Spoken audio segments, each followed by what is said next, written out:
Royal view എന്ന പേര് പോലെ തന്നെയാണ് ബസ്സിൽ നിന്നുള്ള കാഴ്ചകളും.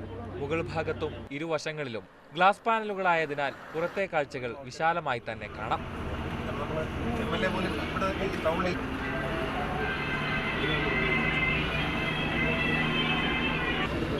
200-400 എന്നിങ്ങനെയാണ് ടിക്കറ്റ് നിരക്ക്.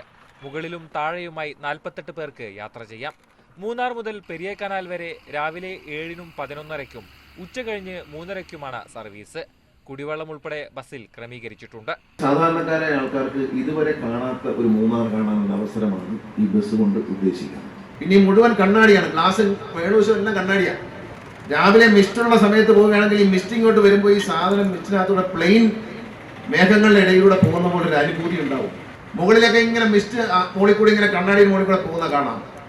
കോട്ടയം മഴയുള്ള സമയത്ത് കാണാൻ അതിമനോഹരമായിരിക്കും. മഴത്തുള്ളികൾ ഈ മുകളിലത്തെ ഗ്ലാസ്സിൽ ഇങ്ങനെ വീണ് ചെതറുന്ന മനോഹരമായ കാഴ്ചയുണ്ട്.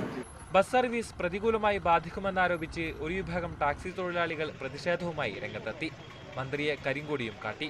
മൂന്നാറിലെ ടൂറിസം സാധ്യതകൾ മുന്നിൽ കണ്ട് 4 ബസ്സുകൾ കൂടി അനുവദിക്കുമെന്നായിരുന്നു മന്ത്രിയുടെ മറുപടി. വലിയ വണ്ടികൾ, ഈ super deluxe, super fast, air condition ഇതെല്ലാം വരുന്നതിനൊപ്പം തന്നെ രണ്ട് വശത്തുനിന്നും, അതായത് KSRTCക്ക് വേണ്ടി കഴിഞ്ഞ കുറേ കാലമായിട്ട് വണ്ടി വാങ്ങുന്നില്ല. ഇപ്പോൾ KSRTCക്ക് വേണ്ടി വണ്ടി വാങ്ങും. പുതുതായി വരുന്ന ഗ്രാമീണ പ്രദേശത്തുള്ള ചെറിയ വണ്ടികൾ, 10.5 മീറ്ററിൻ്റെ വണ്ടി, 4 സിലിണ്ടർ വണ്ടികൾ, ഇതെല്ലാം ലോക്കൽ ഓട്ടത്തിന് വേണ്ടി വരികയാണ്. അതെല്ലാം KSRTC ജീവനക്കാർ തന്നെയാണ്, KSRTCക്ക് വേണ്ടിയാണ്. സർക്കാർ 63 കോടി രൂപ വണ്ടി വാങ്ങാൻ അനുവദിച്ചിട്ടുണ്ട്.